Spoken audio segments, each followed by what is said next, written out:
ये तीन जो इम्पोर्टेंट चीज़ें हैं ये 2025 से पहले पहले होंगी। पासपोर्ट दे दे जिन कंट्रीज़ में डुअल सिटीजनशिप नहीं है, आपके पास ई वीज़ा आ जाएगा।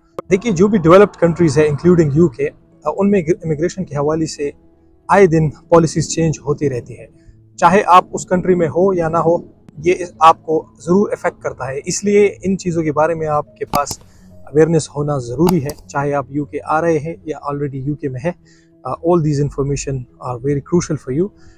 कुछ चेंजेस है जो कि आएगी 31 दिसंबर 2024 के बाद, यानी जैसे ही 2025 शुरू होगा तो कुछ ऐसी चेंजेस है जिनके बारे में आपके पास इंफॉर्मेशन होना ज़रूरी है। 3 इंपॉर्टेंट चेंजेस आ रही है। ये कौन सी चेंजेस है और कैसे आपको इफेक्ट करेगी और आपने क्या स्ट्रेटजीज अपनानी है, कैसे तैयारी करनी है, इसके बारे में है ये video. So without any delay let's get started. Number first जो चेंज है वो ये है कि 31 दिसंबर 2024 से BRP कार्ड जो है वो सारे वो ख़त्म हो जाएंगे। यानी अगर आप देख ले, जो कोई भी हो यहाँ पे यूके में, उनके पास BRP यानी बायोमेट्रिक रेजिडेंस कार्ड होता है, चाहे वो जिस भी वीज़ा पे हो, स्किल वर्कर वीज़ा पे हो, स्पाउस वीज़ा पे हो या स्टूडेंट वीज़ा पे, उसकी एक्सपायरी डेट जो है वो 31 दिसंबर 2024 है। मेरे पास भी जो है उसकी भी डेट 31 दिसंबर 2024 है। तो अगर आपको BRP कार्ड आपके पास है, आपको मिल गए और इस पे ये डेट लिखा हुआ है, तो घबराने की ज़रूरत नहीं है। इससे आपका वीज़ा ख़त्म नहीं हो रहा। इसमें सिंपली क्या हो रहा है कि ये जैसे ये डेवलप्ड कंट्रीज़ होती है वो मॉडर्न सिस्टम की तरफ चलती है, वो मॉडर्नाइजेशन अपनाती है। तो ये क्या कर रहे हैं कि इसकी जगह ये इंट्रोड्यूस करेंगे एक कोड, एक ई वीज़ा के तौर पे। BRP कार्ड नहीं होगा। जो भी इंफॉर्मेशन आपको जिस भी टाइम पे किसी को देनी हो, आपने सिंपली जो है वो यूके की वेबसाइट पे जाके अपना कोड देना होता है, या जो भी आपसे पूछ ले, जैसे एम्प्लॉयर हो गया या जो भी हो, आप उनको सिर्फ कोड प्रोवाइड करें। शर्त ये है कि आपके पास इंटरनेट की सहूलत हो। यहाँ पे हर जगह पे 5G चलता रहता है, तो उसका इतनी प्रॉब्लम नहीं होती। पहले बायोमेट्रिक रेजिडेंस कार्ड अगर किसी को नहीं पता, BRP कार्ड ये मैं स्क्रीन पे भी शो करूँगा। BRP कार्ड एक्चुअली अगर आप ब्रिटिश सिटीजन नहीं है तो ये एक रेजिडेंस परमिट होता है जो आपके पास यहाँ पे होता है। अब इसका फ़ायदा ये है, बहुत बड़ा फ़ायदा है, आप अगर देख ले तो इसका फ़ायदा ये है कि जब आप इसको कैरी करते थे आपको बहुत ज़्यादा एहतियात करना पड़ता था, क्योंकि अगर ये गुम हो जाए तो तकरीबन 250 से लेकर 300 पाउंड तक इसकी रिप्लेसमेंट फ़ीस है। ये मुफ्त में रिप्लेस नहीं होती, जैसे आपका ड्राइविंग लाइसेंस हो गया, या 5-10 पाउंड की फ़ीस नहीं है। इसकी बहुत ज़्यादा बड़ी कॉस्ट है, पता नहीं क्यों इस तरह से था। लेकिन एक अच्छी बात है कि डिजिटलाइजेशन की तरफ जा रहे हैं तो इन चीज़ों की ज़रूरत नहीं होगी, आपके पास ई वीज़ा आ जाएगा। तो जो भी चेंजेस होंगी इसके हवाले से कोशिश करें कि आप स्टे ट्यून रहें। नंबर सेकंड जो चेंज है वो है ILR के हवाले से, इंडेफिनिट लीव टू रिमेन। इसको आप एक किस्म से PR भी कह सकते हैं। लेकिन ILR आपको कब मिलता है?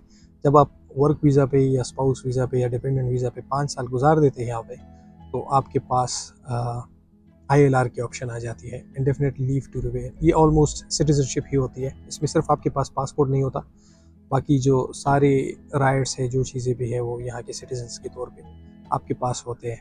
तो मोस्टली लोग जो है वो इवन वो नहीं चाहते कि अपनी कंट्री का पासपोर्ट दे दे। जिन कंट्रीज़ में डुअल सिटीजनशिप एक्सेप्ट नहीं करता, तो वो लोग फिर क्या करते कि ILR पे यहाँ पे रहते रहे, क्योंकि उनको किसी और चीज़ की ज़रूरत नहीं होती है, उसी के बेस पे उनका सब कुछ हो रहा होता है। तो अब इसका क्या है, ये 5 साल बाद है, ये शायद 6 साल के बाद कर दिए, 1 साल इसमें बढ़ा दें। अब इसकी वजह ये है कि ये चाहते कि थोड़ी इंटीग्रेशन ज़्यादा हो लोगों की, और 5 साल इनको कम कंसिडर किया जाता है कि ये कम है। और जब आप ILR के लिए अप्लाई करते हैं तो उस टाइम पे भी आपकी इंग्लिश प्रोफिशिएंसी चेक होती है कि आपको इंग्लिश प्रॉपर आती है या नहीं। खैर, हम जैसे लोगों को तो प्रॉब्लम नहीं होती, हम स्टूडेंट वीज़े पे आए हुए होते हैं, हमारी ऑलरेडी इंग्लिश अच्छी होती है और 5 साल में हम बहुत कुछ सीख भी लेते हैं। मसला क्या है? मसला ये है कि जो इमिग्रेंट्स आते हैं, इलीगल इमिग्रेंट्स मोस्टली से, और या इवन लीगल भी आते हैं लेकिन किसी रूट के थ्रू पे, जैसे अब लाखों लोग जो है वो यूक्रेन से आए हुए हैं, तो उनको तो रशियन लैंग्वेज आती है, वो यहाँ पे इंग्लिश सीखना उनको मुश्किल होती है। बहुत ज़्यादा ऐसे यूरोपियन कंट्रीज़ के लोग हैं जो यहाँ पे बहुत ज़्यादा टाइम रहते हैं, फिर भी उनको इंग्लिश नहीं आती। इसी तरह कुछ वार इफेक्टेड कंट्रीज़ जैसे अफ़गानिस्तान, सीरिया और इराक वगैरह के लोग, वो भी यहाँ पे सालों रहते हैं लेकिन उनको इंग्लिश नहीं आती।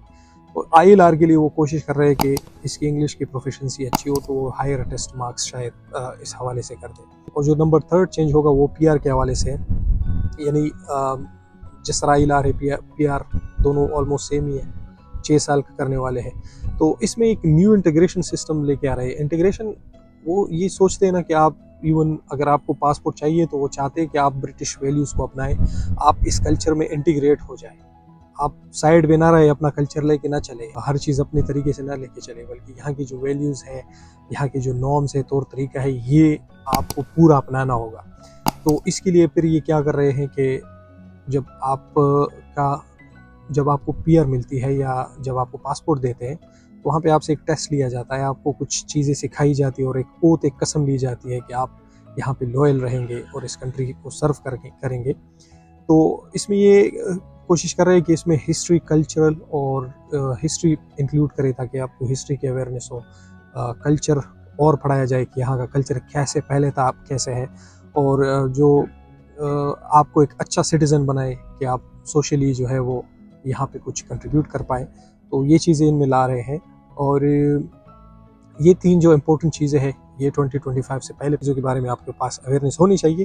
अब सवाल आता है यहाँ पे कि आपको क्या करना चाहिए। सबसे पहली बात तो ये है कि आपने you have to stay up to date रहना चाहिए, क्योंकि बहुत ज़्यादा पॉलिसीज चेंज होती रहती, फिर लोगों को पता नहीं होता। जैसे डिपेंडेंट वीज़ा जब जनवरी 2024 में ख़त्म हो रहा था तो बहुत ज़्यादा लोगों ने अप्लाई किया हुआ था, कंसल्टेंट्स ने पैसे चार्ज किए थे लोगों से, despite the fact that they knew the dependent visa is gonna be scraped from January 2024, फिर भी लोगों से पैसे खाए।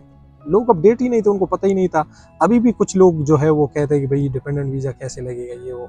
तो इन चीज़ों से अपडेट रहने के लिए जो है मेरी हर वक्त न्यूज़ पे नज़र होती है और सबसे पहले मैं आपको ऑथेंटिक न्यूज़ पहुंचाता हूँ।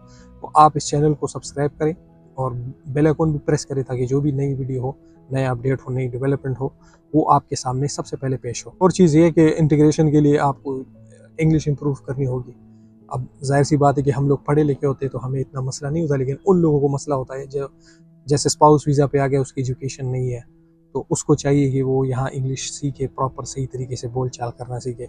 और इसके साथ साथ जो है वो जो न्यू डिजिटल सिस्टम है BRP वगैरह का, इसके साथ अपने आप को फेमिलियराइज करें कि जी अच्छा मेरा BRP कार्ड अप्लाई ख़त्म हो रहा है 31 दिसंबर 2024 को, तो मैंने क्या करना है, ई वीज़ा के लिए कैसे अप्लाई करना है, ये सारी चीज़ें इस चैनल पे मैं इसके बाद बताऊंगा कि आपने क्या करना है एक्चुअली। तो इन चीज़ों के बारे में अवेयर रहे और जो इंटीग्रेशन सिस्टम होगा इसके बारे में सर्च किया करें, तो उसके लिए भी इस चैनल को सब्सक्राइब करना ज़रूरी है। तो आई होप ये इन्फॉर्मेटिव वीडियो आपको पसंद है। अगर पसंद है तो प्लीज़ लाइक करें, चैनल को सब्सक्राइब करें। 85% जो है वो नॉन सब्सक्राइबर्स है, जो मेरे व्यूवर्स है, जो कि ज़्यादती है। तो सपोर्ट कीजिएगा and I will see the next video. अल्लाह हाफिज़।